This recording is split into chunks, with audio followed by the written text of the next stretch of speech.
Okay, guys, we're going to talk about this Citizen Titanium bullhead, or the Tsuno.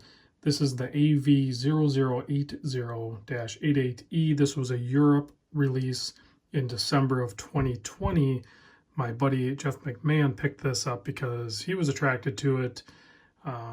There's stainless steel versions of this watch, but the titanium, there's a few models.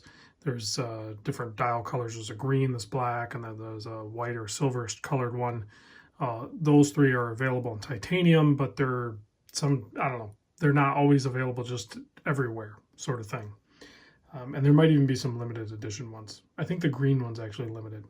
But sapphire crystal has the E10 Eco Drive quartz movement in it, and it has the bullhead configuration versus the configuration that you would see like in this watch here. It's the same movement. If you look at the dial layout and where the date position and everything is, it's just turned.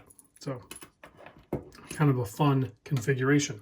I'm not going to go into the details of all the functions of the watch or how to use it or anything like that. I will put a link in the description that gives you I think a PDF file or something like that, and it's the instructions on it. So if you want to know how to use it or do anything with that, set the alarm, all that good stuff, all that information will be in the description. So we are looking at just under 44 millimeter case. I measure at 43.6, so we'll call it a 44. Lug to lug is a 48. Thickness 15.75. So a little on the thicker side, but you know, chronograph, chamfered, tall, sapphire crystal, all that good stuff. 22 millimeter. It's not a lug width because it's a proprietary type system here, but this is like 22 millimeter wide. Bracelet tapers down to 18. You have a milled out class, 3 micro adjust double pushers, fold over keeper, signed by Citizen. And Citizen used what they call a super titanium on their watches. Tends to be scratch resistant from what I can tell. I'm not sure exactly what they did, but it does seem to be scratch resistant. I think Jeff wore this a little bit. I've worn it a little bit, not a ton, but it seems to be holding up pretty good. The weight in its current configuration, size for my 7¼ inch wrist, is only 123 grams. So although it's kind of a bulky looking watch, it's actually pretty light, so that helps it wear really good. This is a ProMaster. Before we do the wrist shot, you can see the ProMaster signed crown. It's non-screw down crown, even though it is a 200 meter water resistance. And while we're talking about it, and I know I'm moving around fast, and I'll do some close-ups on the dial, but there we go. I'm going to start the chronograph hand, so as that's spinning, we can check the wrist shot, and we can do some close-ups of the dial and all that stuff. So there you can see it on my 7¼ inch wrist. Wears nice. I will say, even in the titanium form, you do notice like a little bit of top heaviness, and I think you will definitely notice that in a stainless steel model. So you have to size it accordingly, and you might get a little bit of flopping with it. And it's just how tall it is and for the size of the package of the watch. This crown down here, I've mentioned it before. This crown down here, well, we can zoom in and look at it.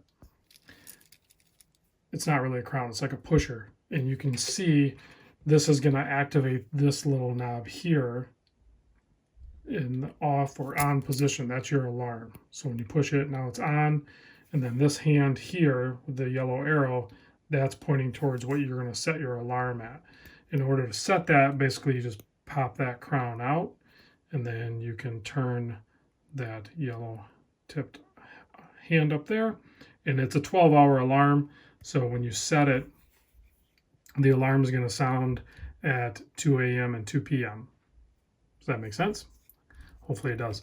This dial over here is showing your eco charge. You can see it's near peaked out. It's definitely in the more full type aspect there. You have multiple sub-dials here as well. Some of them are tied to the chronograph, such as that one, and then this is just your running seconds. And then the date up here in between the 2 and 3 o'clock, or 1 and 2 o'clock, excuse me. And then, of course, your bullhead crown pushers, or your chronograph pushers. This here is actually a button. It's called the C button. I forget what that one is for. If you know, sound off in the comments, or if you don't know, click the link in the description and you'll find out by reading the detailed instructions that I'll provide in the description. You can see the solar panels are going to be in those sub-dials, I believe. That's the relief. But I do like it, kind of jewelry-like, the way they chamfered the indices, and then they also lined those sub-dials with a nice polished ring. So it has a nice reflection to it. Take a look at the case back. You'll see it is a screw-down case back, but they do not want you to mess with it. If this thing needs work, it needs to be sent to a citizen directly to have them work on it. I will also say that using this crown up here at the 12 to set your time and everything is not super easy. I mean, you basically have to do what I'm doing right here. But realistically, you're not going to have to mess with it too much, maybe to adjust the date. So it's not something you're going to fiddle with a ton because it's quartz and it's super accurate. So once you get your time set, you should be good. You'll just have to pull it out to mess with your date, which is one position, and then you can just roll it whichever way you need to change your date. So pretty simple operation there.